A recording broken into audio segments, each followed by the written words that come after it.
হর হর মহাদেব। ওম নমঃ শিবায়। কেমন আছেন আপনারা সবাই? আমি দেবতেছি বি মণ্ডল। আমি আজ নিয়ে চলে এসেছি, নবরাত্রি আসছে অবশ্যই, কিন্তু তার আগে নবরাত্রির আমি আনবো মাতা রানীর কী আশীর্বাদ, কিন্তু তার আগে সাঁই বাবা কী বলছেন আসুন দেখে নেওয়া যাক। আজ সাঁই বাবা আর হর হর মহাদেবের মিশ্রণের সমন্বয়ে একটা মেসেজ নিয়ে চলে এসেছি।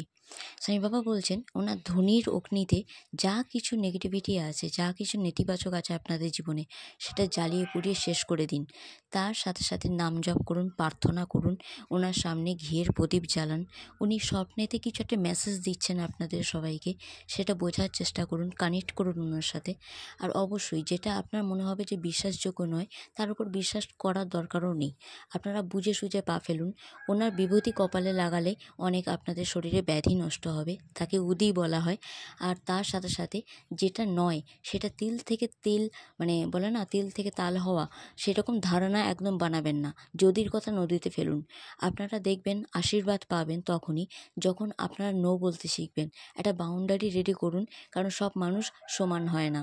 আর অতিরিক্ত কাজের লোড আপনার উপর চাপিয়ে দিলেও আপনি নেবেন না। প্রোটেক্টেড আছেন, থাকবেন, কারণ কালভৈরবের আশীর্বাদ আপনাদের মধ্যে রয়েছে।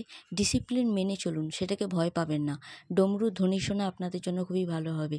কালভৈরবের মন্ত্র বা পুজো করা আপনার জন্য ভালো হবে। অপরচুনিটি আসছে আপনাদের, পাখিদের খাওয়ান। পাখিদের খাওয়ালে আপনারা দেখতে পাবেন যে আপনাদের পথের বাধা কাটছে আর আপনারা স্বতন্ত্রভাবে ফ্রিডমের সাথে এগিয়ে যেতে পারছেন। তার সাথে অবশ্যই বলবো, কমিউনিটিতে আপনাদের মান সম্মান বাড়বে। বিজনেস যখন করবেন, পার্টনারশিপে বিজনেস করতে পারেন। আপনাদের পার্টনারের সাথে সম্পর্ক মধুর হবে।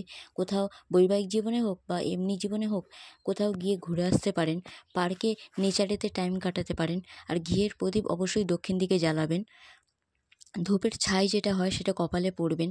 নতুন কিছু শুরু হচ্ছে আপনাদের লাইফে, তাই অবশ্যই সেচ নামক এমন